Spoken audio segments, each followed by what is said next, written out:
And I think we're starting to see the high-end potential of this offense because it's not just a team that's good on the defensive side of things, because we've seen that at the first of the year. They can stop the run, they can control the clock, and they can run the football. Most Harbaugh teams like running the football. But now we're starting to see, oh, wait, they have Justin Herbert. This is a good offense with a high-end potential, and he can, throw out the deep ball as well, just as good as some of these other quarterbacks. He is an extremely talented young quarterback. But then you start to look closer and say, am I forgetting about the team that has the MVP on their side in Lamar Jackson? Am I reading too much into a divisional loss to a divisional rival and Mike Tomlin, who clearly knows how to stop Lamar Jackson? I'm not looking at that loss and saying, oh, the Ravens are cooked. Lamar Jackson can't be beaten, because I don't think it's the case. This secondary can be had for the Chargers. We saw it when they played the Bengals and Joe Burrow threw for 356 yards. So I think that my gut says this is a Ravens win. And I think maybe the only qualifying metric that you can use here, because a lot of it is, the eye test and me just having a gut feeling here. But the Ravens have responded really well coming off a loss. They have won 6 of their last 7 when coming off a loss, dating back to last season. And I think that says a lot about the gut of this team and a lot about the resilience, and more than anything, a lot about the coaching, how this team responds when faced with adversity. So I think that's, the ammo for taking the Ravens tonight. Also, they're just a really good offense. But I don't think I have a ton of ammo. I think that's the sabotage factor, is I cannot quantify taking the Ravens too much here with too many factors. I do think there's a chance the Chargers win this game. So maybe I'm not playing, but the lean would be the Ravens. Yeah, I think I'm going to play it. I want to play some hockey tonight because you know me, love myself some stick and puck.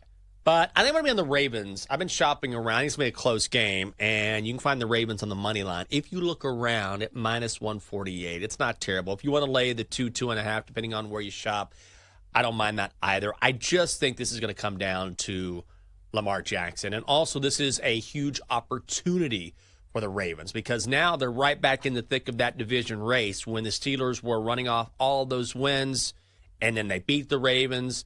What happens? Baltimore is sitting in the back seat. Well, now we saw Pittsburgh lose that game to the Browns in that snow game on Thursday. So now this is a chance for the Ravens to get right back in that race and take advantage of that Steelers loss. And I think they do it.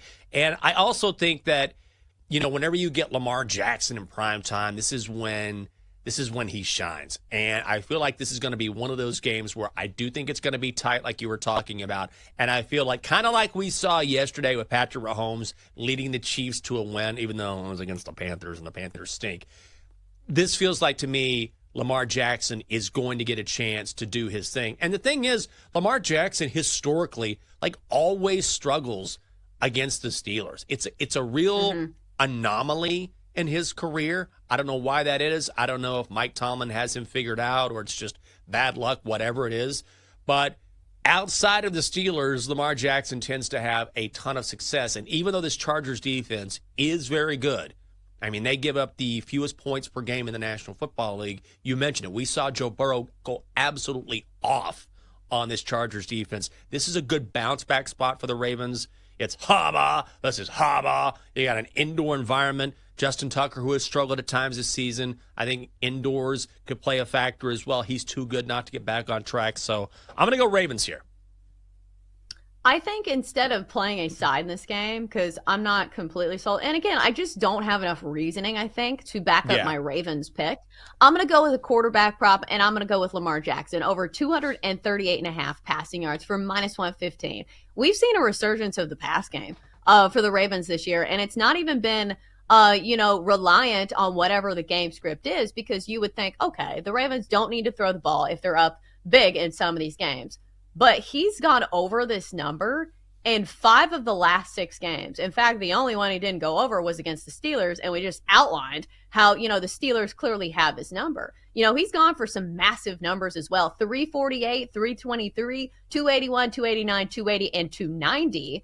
And it feels like the matchup is good here as well, because what we see with the Chargers is a pass funneling defense, which means they're so good against the run that they kind of force you to throw the ball. And we saw this, lay out against the Bengals. We just talked about it. Joe Burrow threw for over 300 yards against the secondary. So I think we see more of the same. I think that's the way you play it. And, I kind of need the Chargers to keep it remotely close. But I do think if you think this game's going to be close, I think it's going to be Lamar Jackson and his arm that has to have a big game here. So I'll go over his passing yardage prop tonight for probably my best bet in this game. Okay. I also don't mind what I believe is the BetQL 5-star best bet. We'll see if the Donkster is on this. We'll talk to the Donkster later on in the show. If you're on X and you're streaming us right now, first of all, we appreciate it. 2, the Donkster is our inflatable donkey, the chalk donkey, and he represents the BetQL best bet. Now, the Donkster has his own attitude. He has his own life, his own crushes, his own bets. So you will hear from him later on in the show. I also think, speaking of the Donkster, I believe the BetQL 5-star best bet is the over on Justin Herbert's passing prop, 255 and a hook. I'm thinking about playing that as well because I do believe we're going to see an over in this game. In fact, I think I'm just going to play it. Throw caution to the wind and do it. I really like it. This Ravens secondary is ranked 31st in the National Football League. This is one of the worst secondaries in the NFL. So to have success against Baltimore, you've got to be able to throw the football. And the thing is, it's sort of a paradox because the Chargers would rather run the ball, right? With J.K. Dobbins, they would rather play behind that offensive line and eat up time of possession, rely on their defense, and win games that way. That's what they've done. They are actually 7-3 to the under this season. But it's different when you're facing Lamar Jackson. And then B, you still have Justin Herbert as your quarterback. Like Justin Herbert, he hasn't gotten lost, but we've sort of forgotten a little bit about how good he is because of the shift in offense since Jim Harbaugh took over as head coach. But obviously, he's a fantastic talent. Why wouldn't you take advantage of going after that Ravens secondary?